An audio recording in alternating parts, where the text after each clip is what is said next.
Welcome to my channel Priya's voice. పిల్లలు ఏడుస్తున్నారని అన్నం తింటారని phone ఇస్తున్నారా? అయితే మీరే వారికి తీవ్రమైన హాలి తలపెడుతున్నట్టు. వారి ముద్దు మాటలకు మీరు గండి కొట్టినట్టేనని నిపుణులు చెప్తున్నారు. మాటలు చెప్పేవారు, ఆటలు ఆడేవారు లేకపోవడంతో పిల్లలు ఆ స్క్రీన్లకు అలవాటు పడుతున్నారని, దీంతో మాటలు రావడం ఆలస్యం అవుతోందంటున్నారు. భవిష్యత్తులో ఆటిజం వంటి తీవ్ర సమస్యలను ఎదుర్కోవాల్సి ఉంటుందని హెచ్చరిస్తున్నారు. మనలో చాలా మంది తల్లిదండ్రులు అన్నం తింటారనో, మాట వింటారనో పసిపిల్లల చేతికి సెల్ ఫోన్ ఇస్తుంటారు. కానీ 2 ఏళ్లలోపు పిల్లల ఫోన్లలో బొమ్మలు చూస్తుంటే ఏది నిజమో ఏది వీడియోనో సరిగ్గా తెలుసుకోలేరు. అలాంటి సమయంలో చాలా మంది పిల్లలకు రోజుకు 4-5 గంటలు సెల్ ఫోన్ ఇచ్చేస్తున్నారు. ఫలితంగా మాటలు రావడం లేదని ఆసుపత్రుల చుట్టూ తిరుగుతున్నారు. పిల్లలు మెలకువగా ఉన్నంతసేపు ఇస్తున్నవారు కూడా ఉన్నారని వైద్యులు చెప్తున్నారు. 6 నెలలు దాటిన తర్వాత పిల్లలకు మాటలు రావడం ప్రారంభమవుతుంది. ఆ వయసులో స్క్రీన్లకు అలవాటైన వాళ్లకు మాత్రం మాటలు తొందరగా రావు. మన చుట్టుపక్కల పరిసరాల స్పందనతోనే మెదడు ఎదుగుతుంది. మొదటి 5.5 ఏళ్లు మెదడు ఎదుగుదలకు కీలక సమయం. పిల్లలు ఈ వయసులో మాటలు వింటుంటే మెదడు వాటిని గ్రహిస్తూ ఉంటుంది. ఇంట్లో మాట్లాడే మనుషులు లేకపోతే వారికి అలవాటు కావు.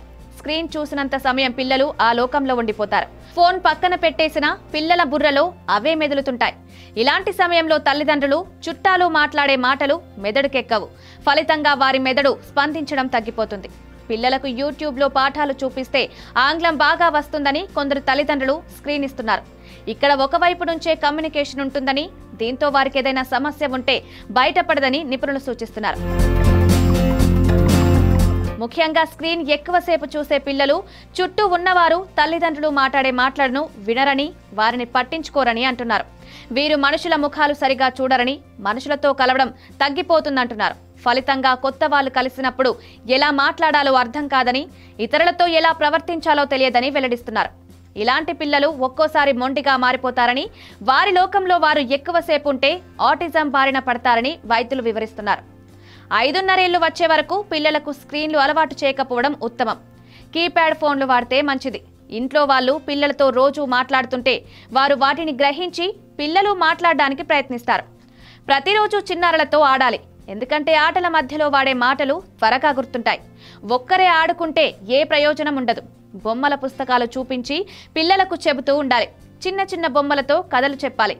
ఆ వస్తువు, పదాలు గుర్తుండిపోతాయి. చిన్న వయసులో మాటలు రాకపోవడాన్ని గుర్తిస్తే వెంటనే స్క్రీన్ లాపేసి పిల్లలతో మాట్లాడడం మొదలు పెడితే వారు సాధారణ స్థితికి చేరుకుంటారు. అయితే లోపాన్ని గుర్తించకుండా మాటలు వస్తాయిలే అనుకుంటూ గడిపేస్తే 5 ఏళ్ల తర్వాత చాలా కష్టమవుతుంది.